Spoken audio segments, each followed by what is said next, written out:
Hello, YouTube. Alan here, and welcome back to Stellaris and the new Roman Empire, led by, of course, our Emperor, Appy. And we are, of course, still a bandit kingdom. And last episode, we took over a primitive planet of Heger 2. that is home to, let us see if we can't find them, the Uraki. The Uraki. Okay, odd. Odd name, but hey, who are we to judge what our people's names are? So, we've expanded a little bit. So far, we haven't found any new other civilizations, but we'll get there. We shall get there. Of course, I just noticed we happen to have yet another pre-FDL civilization. And obviously we're going to send a group over to deal with them. And instead of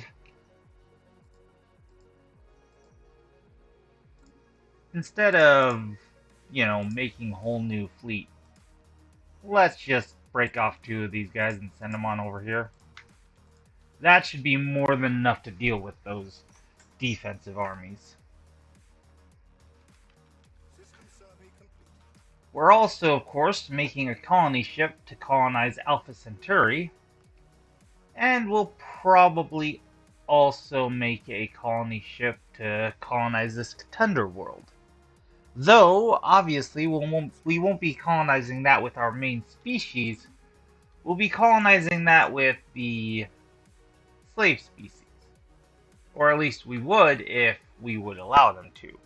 I don't think we're allowing them to. Let me just really quickly go into there. No, we're letting them colonize. Sure, why not? What's our default rates? Yeah, sure. We'll let these guys be.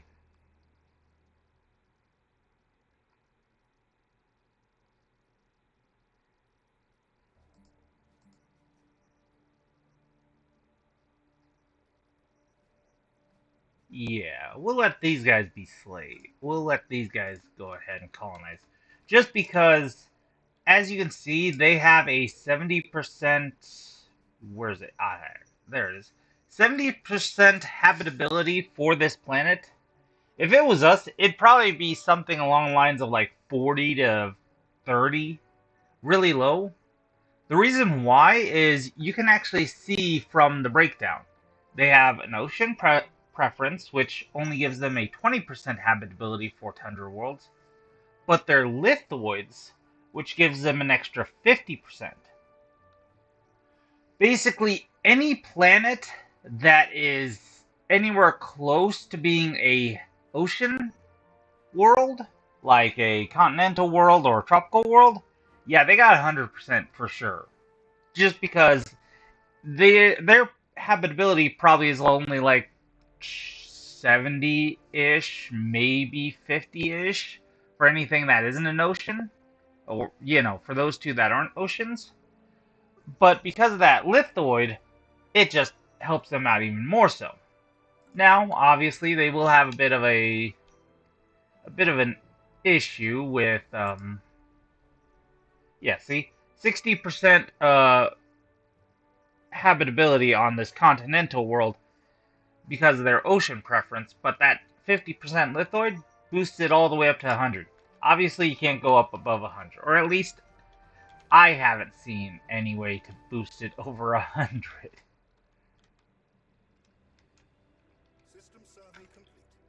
Haven't exactly tried too hard, but I'm fine for the most part.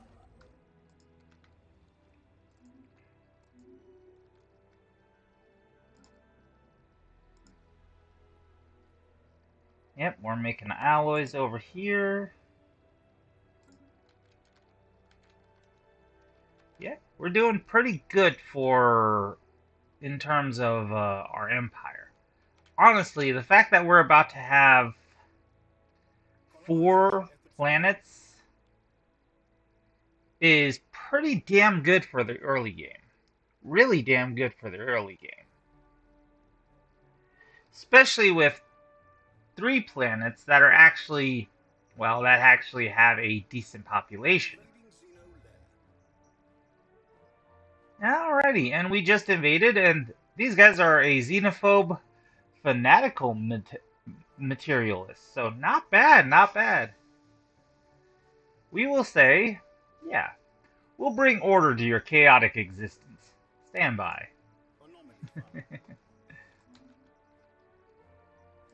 Of course, we go over to this one, see how our armies are doing, and yeah, they had 3, but the first one got just wrecked immediately. Yep, and now we've taken them over. And we'll land the armies, so that way in case they decide to try to revolt, we've got something to stop that. Okay. And now, of course, we're going to need to do something to get them, well, jobs. And I think the easiest thing to start with is, of course, the stronghold, since they are allowed to be soldiers. But that's about it. Yeah. And let's see what we got here.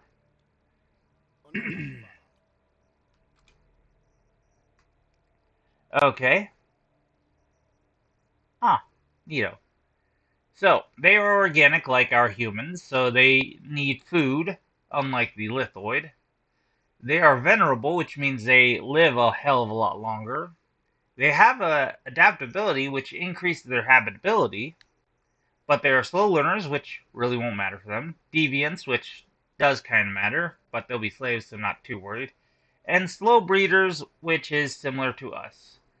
So honestly speaking, not a half-bad species to add into our empire. Honestly, their positives, unlike the Uraki, aren't too bad for a slave species. I mean, and their negatives aren't super terrible either, because I don't think we really care about our slaves not being the same ethics as us. It's the people who are actually, you know, citizens and residents that we care about. These 2 are the ones that we actually care about actually having, you know, our ethics. If they don't have our ethics, then they start being unhappy and they start doing things like asking if we could, you know, change the government, and it's just not a good thing. But, yeah. Now we've got ourselves 4 planets. Oh, yep, and you see right here, thing I've been worrying about, our consumer goods are starting to go down. Low stockpile. Get this warning. You usually get this warning around the time you're going to be about 12 months away from getting, you know, going down to 0. Obviously, changes can make it so that it goes down even faster. Like, say, having a whole new planet suddenly pop into your empire. Oh, and we got factions founding. Perfect. And yet more council agendas. Jeez.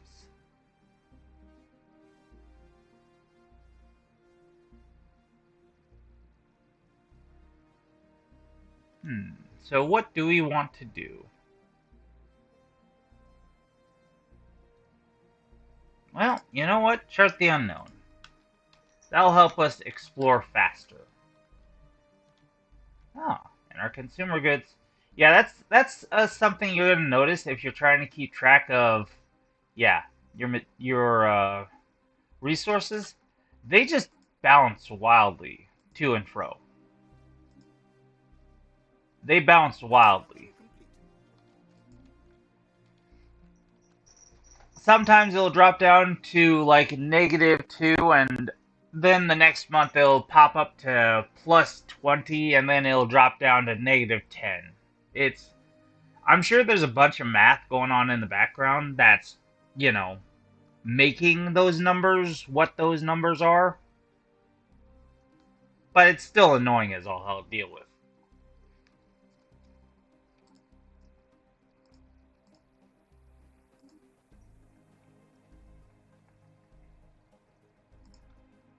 And I'm, of course, trading some resources so that way we can get a little bit more both minerals and consumer goods so we don't have to run out of them anytime soon and have to deal with that situation. Oh, looks like we found more future citizens. Alrighty. Let's see here. We shall have you be... should we do duelists? Yeah, I think we'll do duelists.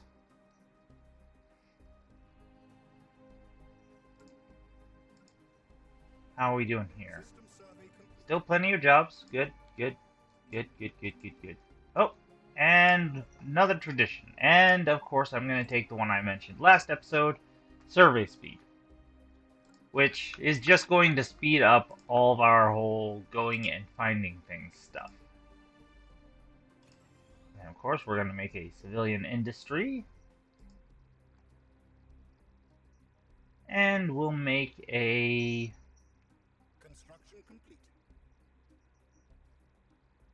administrative office.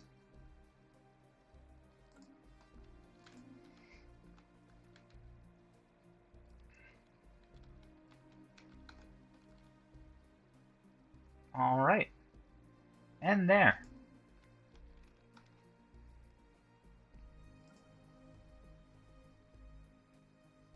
Oof. Oh ho ho, interesting. Abandoned gateway. We have encountered another abandoned gateway, this time near Eye of Ball. It appears to have been built entirely by microscopic nanites of an unknown design. Unlike the previous structure, this gateway has been significantly altered since its initial construction. Its connection to the rest of the network has been severed. Instead, the only valid destination is an uncharted group of stars just beyond our galaxy that has been designated the L Cluster by our astronomers. Although the gateway emits a faint power signature, it has been deliberately locked into some kind of maintenance loop that prevents its activation. Till we find some way to abort this process, the L Cluster will remain beyond our reach. The L Cluster is a... well, let's just be nice and say that it is a crapshoot. Or it's a gamble. Sometimes it'll just be an empty set of stars that you can just go colonize. And these L gates are unique, unlike all the other gateways. All the other gateways, you can never use them to invade your enemy if they happen to have one in their territory. L gates, not so true. The L gates, you can go to literally any L gate, irregardless of whether or not, you know, the person irregardless of their affinity to you, save for you obviously can't go to a system that you have restricted access to. Like, if they have closed borders with you and you're not at war with them, yeah, you can't go there. Though that's, I believe, more along the lines of your people choosing not to, because that would, you know, be a declaration of war.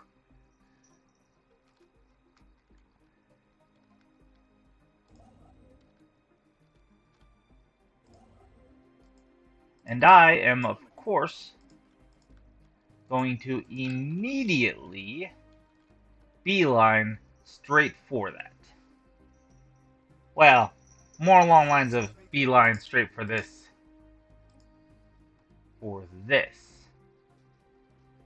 And what kind of... they are a Bronze Age as well. So, I'm getting kind of lucky, kind of unlucky with who I'm finding. in terms of... We have claimed a new world for our people. Ah, shame. Construction complete.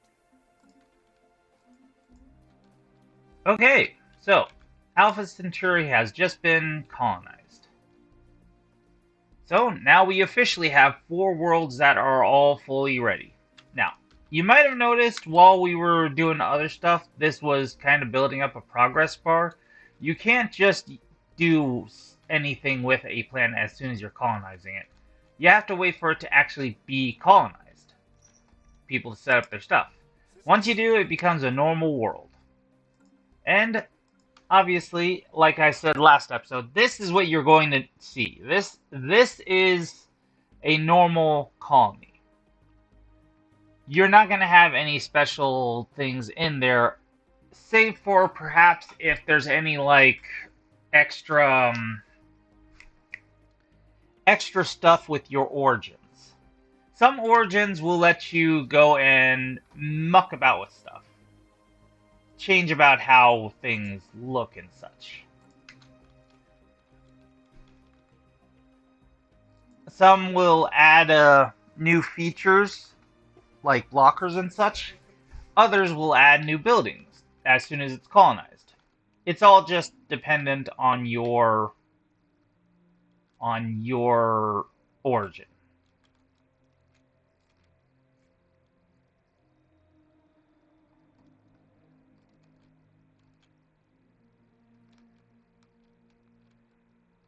And I've said it before. Oh. Alrighty. So, the game begins. We have contact report enigmatic spacefarers. Basically, mysterious spacefarers, but they're using fancy words that I really have trouble speaking. Earth is in an uproar following the news of unidentified ships sighted in the void. Their intentions unknown. It would be prudent to assume the worst. And of course, our 3 basic response. And today we're going to go with prepare to confront potential threats. Now let's go in and see what we're looking at. Ah! You might have seen it for just half a second. Those were crystals. Those were crystals. Not a whole new empire, but basically, if you've ever played a Civ game, they're basically the barbarians to a certain extent. They're a purely AI controlled group that has no real base. They just go around and they basically make little groups of themselves to go and kind of fuck with you. They're always hostile, though you do get the option to make them neutral with you. But they're still annoying to deal with. Alright. Another civilization. Ooh, and these guys are early space age. So let's go right there immediately, see where they are. They are way the hell up here. Okay. Good news, bad news. They're early space age, which means that they are close to basically doing what we did. They're close to becoming a spacefaring empire like us. Now, you look at their defense army. The defense army doesn't look too terribly bad. The defense army, if we go to any of our assault armies, you'll see that their defense armies are still weaker than ours by at least half. But, as I did with these guys, you can't just go and toss just a couple at them. At the very least, you're going to want to send at least a little over half of whatever their numbers of armies are. Since they got 6, I would send 4 just to be on the safe side. But yeah, it shouldn't be too difficult to beat them down, but it's not going to be super easy either. And we got another tradition, so we are going to go with the research stipulation.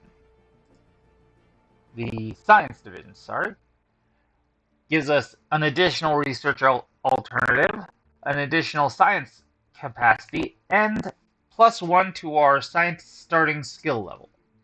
Basically, the only reason I got this was the first two. The extra research alternatives and the scientist capacity. The research thing is whenever you're researching things, you notice that I had 3 options. Now we got 4. And the, obviously, science thing, originally we only had 3 capacities, along with the other 2, officials and commanders. With that +1, now we can get another scientist. And, of course, I'm going to. Of course, I'm going to.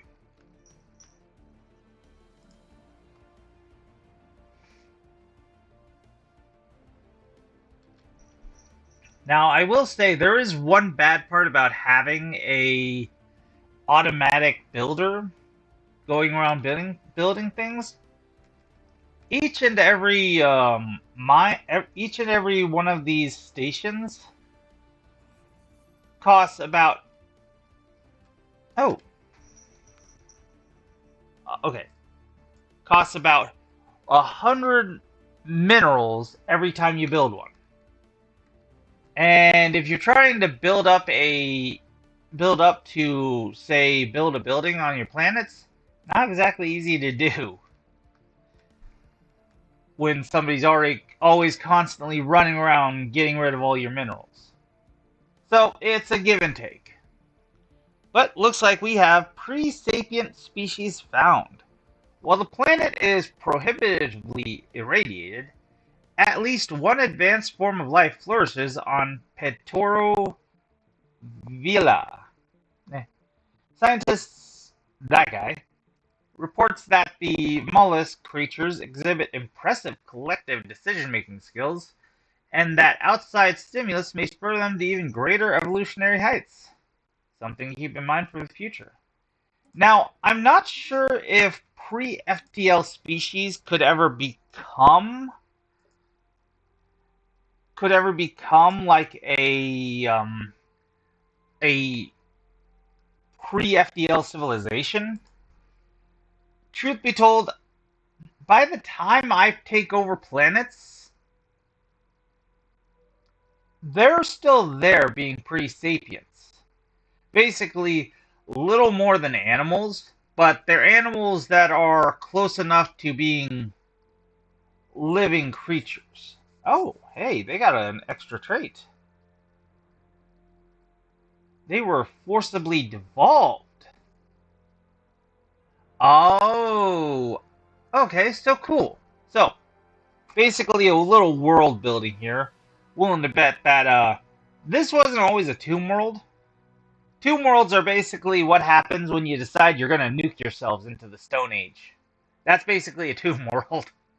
And yes, just to let you know, pre-FTL civilizations can bomb their asses back to the Stone Age. That early space civilization, if they hadn't gotten over the Atomic Age, which was right before them, during the Atomic Age, they could have bombed their asses back to the Stone Age and turned their world into a tomb world, just like this one is. And if their species had survived, which most likely it might not have, they might have gained the tomb world habitability. There are tomb worlds all over the place. Some were bombed into nothingness by their own people, some were just like that and don't have anybody living there anymore.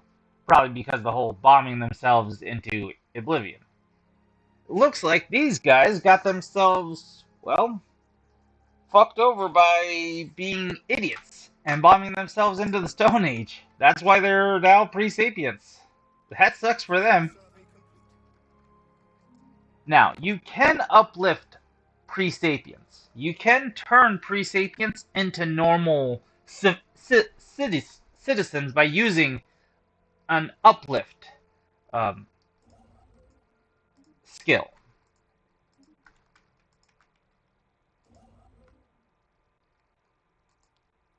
You don't have to, but if you don't, they're just going to keep fucking with you because they're going to get into Construction stuff. complete. They're going to steal resources or damage buildings, or they're just going to be annoying. So, now don't get me wrong, they're not going to do that Construction complete. constantly, but they are going to do it enough to annoy the hell out of you. So, Construction there's no complete. sense not doing it, not going and getting your pre-FDLs, I mean pre-sapients, popped up to normal citizens if you're able to. Obviously, it's a technology that you have to find. Well, and looks like we got another civilization down here. That's the Iron Age.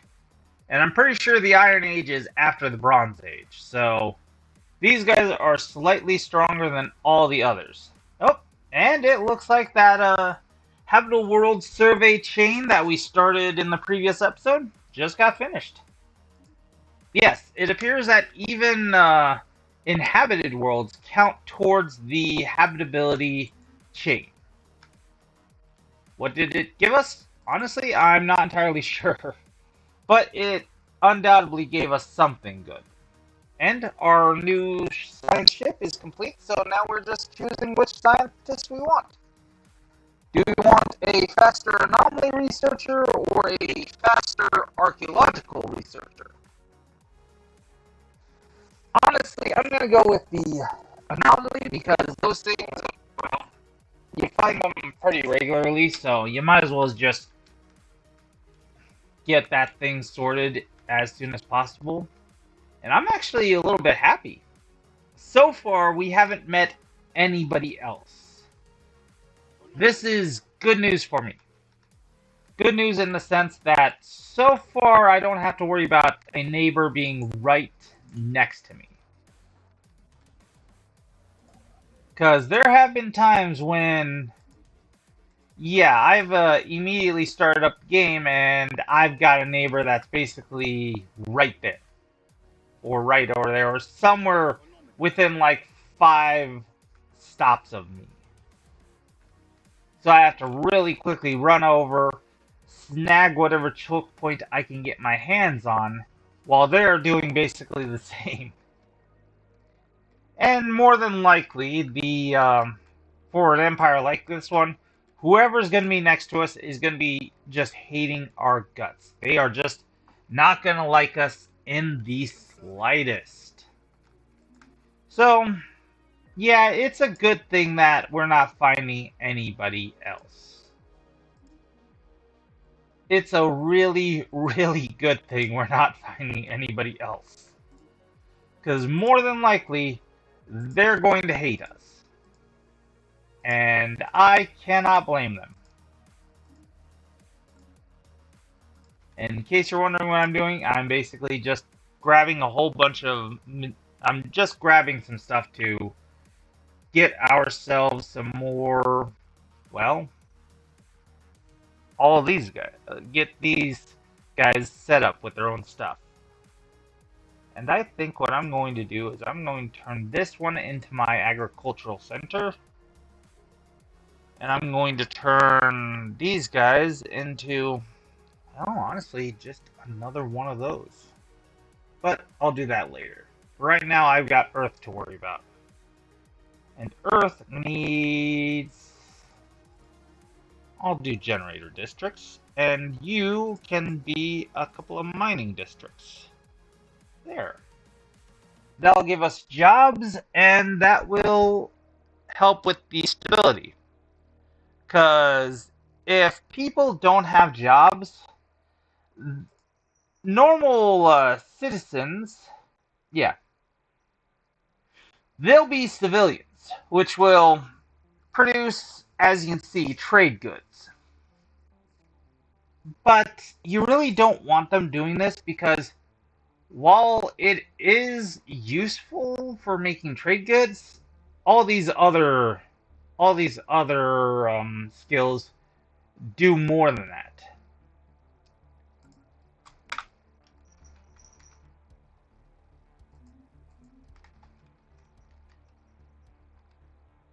System survey complete.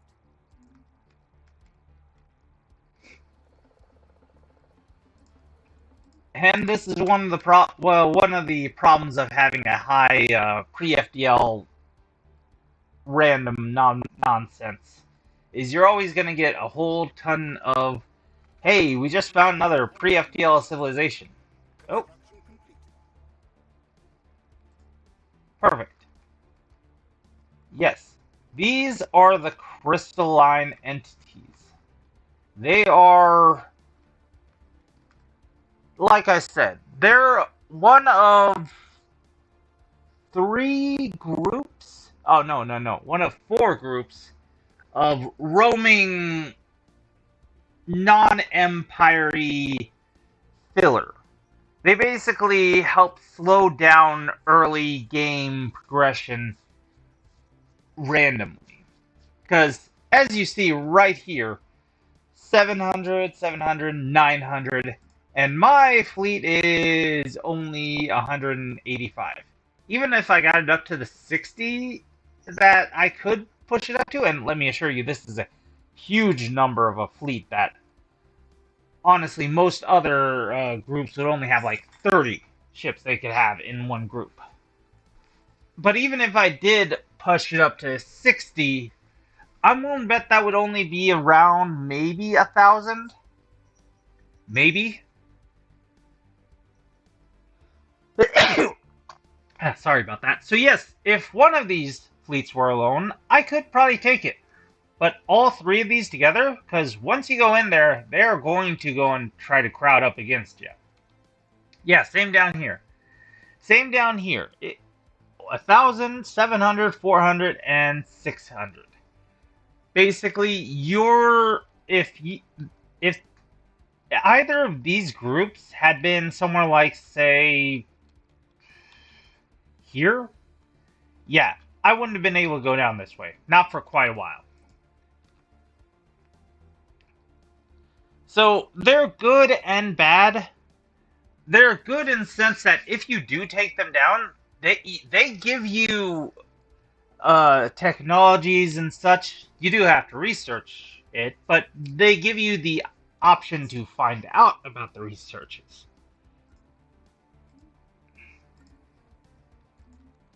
Not to mention, they are a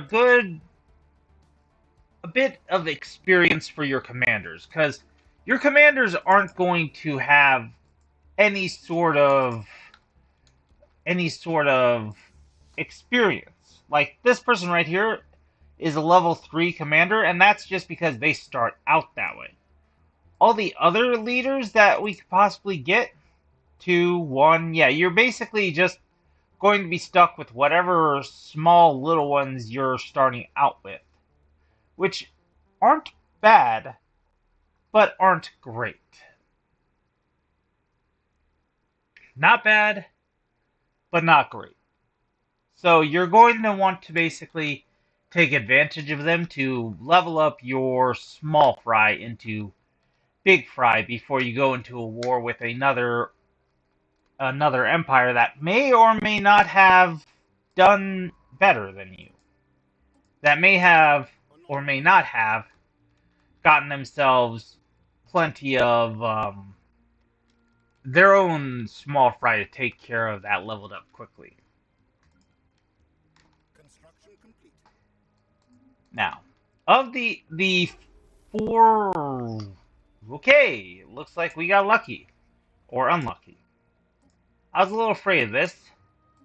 We have just found a spacefaring empire. You see right here?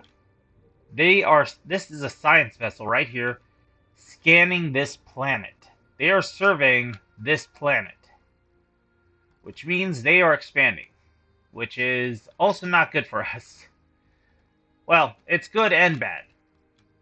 We met him, and I was a little afraid that since I hadn't met anybody yet, that it was probably down this way that we were going to meet somebody. I kind of figured that was going to be happening, but it is what it is. Could be worse. Alrighty. So, let us see what's going on over here.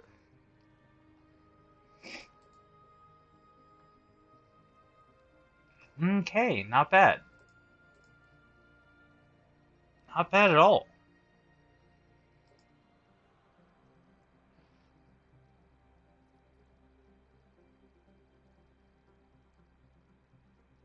Alright, so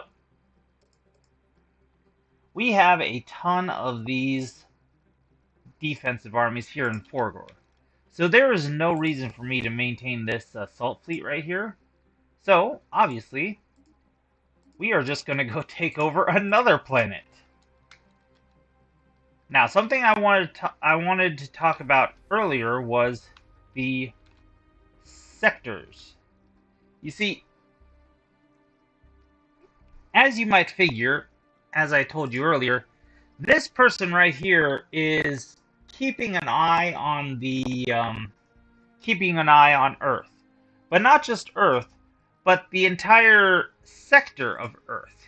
This right here, this little tab right here, this is the sector, Earth's sector. Now, each and every planet can only go up to about 4 jumps.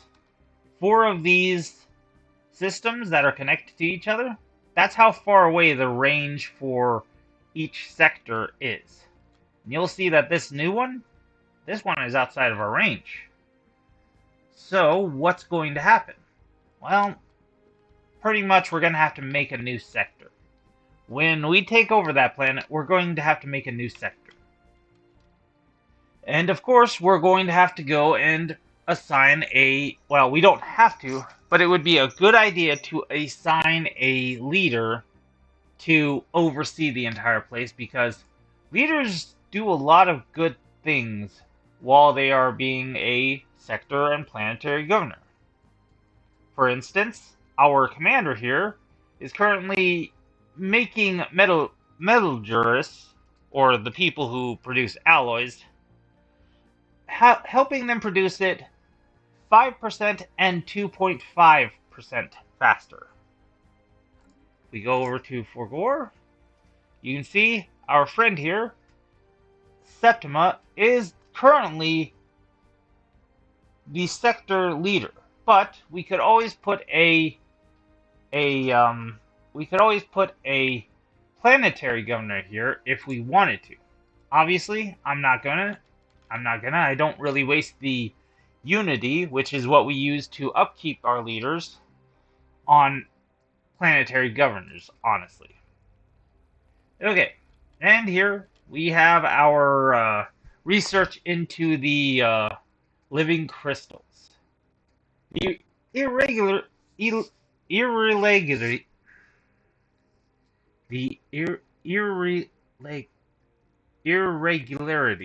we go. Jeez. The irregularity. Dang it. Whatever.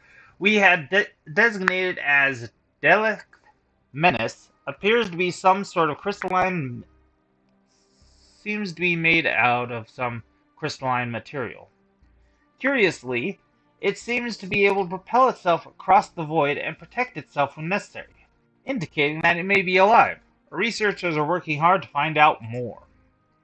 And this is how it's going to go for each and every first contact, basically. Yeah.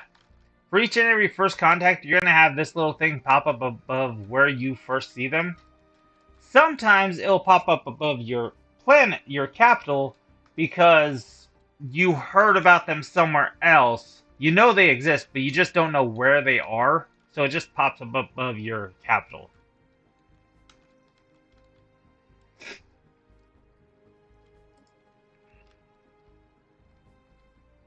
And yeah.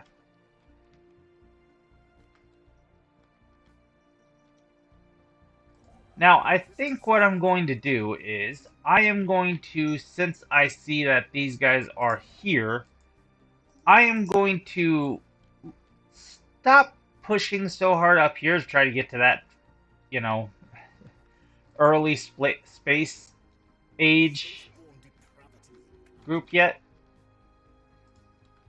And we see more crystalline entities. Yeah, you're going to have a lot of problems like this where your scientists are going to be in trouble like that. Most of the time, if you're lucky, you're not going to have to worry about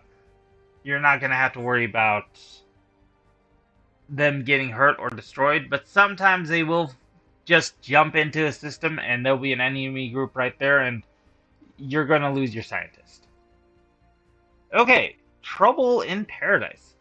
Local political drama on Alpha Centauri Prime has resulted in increased support amongst a small group of rebels, posing our underlying ethics.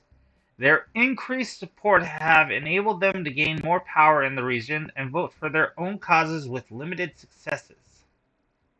Oh, yeah, no, no, no, no, yeah, we're not gonna do that.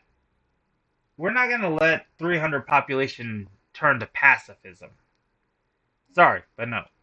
I'll take the happiness hit and only a third of them turning into pacifists. I don't want any of them turning into pacifists, but well, oh, looks like we got another one. And industrial age.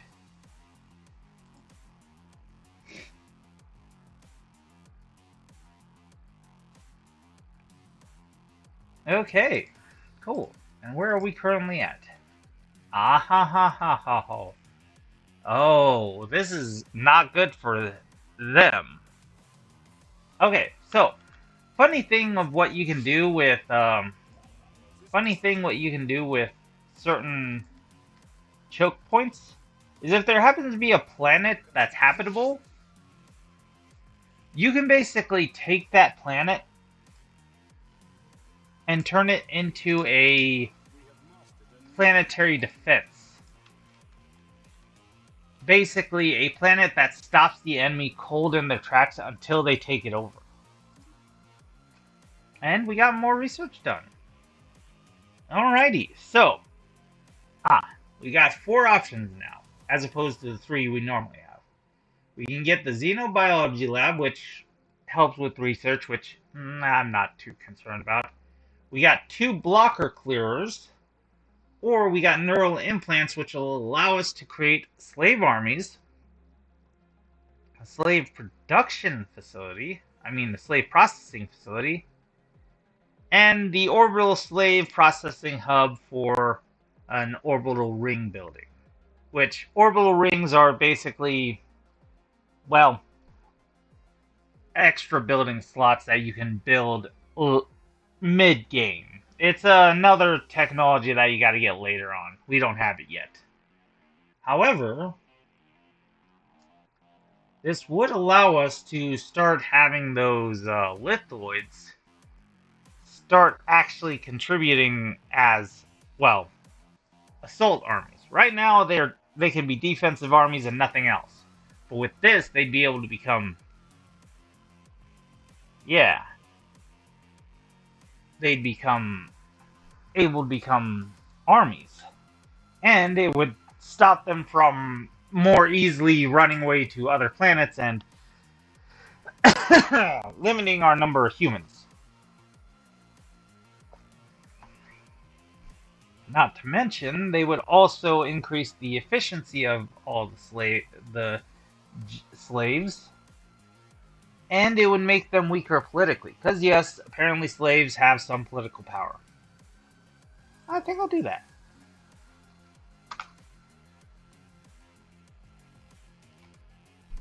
System survey complete. We have mastered a new technology. And we got another. We got our guns. So, what do we want to do here? Another research thing, which I'm not too concerned about. Strikecraft, which is not a half bad weapon at all. Basically, this creates little non-controllable fighter drones that fly around your enemies and destroy them. I like using these in my planetary in my outpost uh, stations. Basically, the stations you use to hold off choke points. I like using them in them because it kind of fucks with the um, AI of your opponents a little bit, and kind of makes them a lot slower to actually take your defensive building, your defensive post. Makes them just a little bit slower, and them being slower might help you have the time you need to get your fleets in to take their fleet down. We also have armor. And then, of course, we just have a straight upgrade to the hull points of our corvettes and frigates. Basically, the corvettes are the normal ships, and the frigates are the kind of next one up, but they're kind of not really needed. I think, honestly, I want to do... Yeah, I'm going to do the strike craft.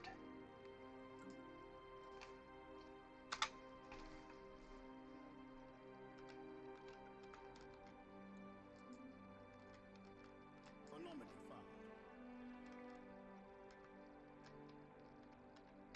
And yeah, I think, honestly, this is where we're going to leave it for today. I know it's a bit of a shorter video and not much had actually happened. We have a strike fleet in position. We got a strike fleet on their way to take over another pre-FDL civilization. We've already got 4 planets under our control that are basically doing a decent job of producing resources for us. We're not swimming in resources, but we're at least not under in resources anymore. And we've just, well, not officially met, but we've seen our first AI opponent. So thank you all for watching, and have yourselves a good day. Sayonara.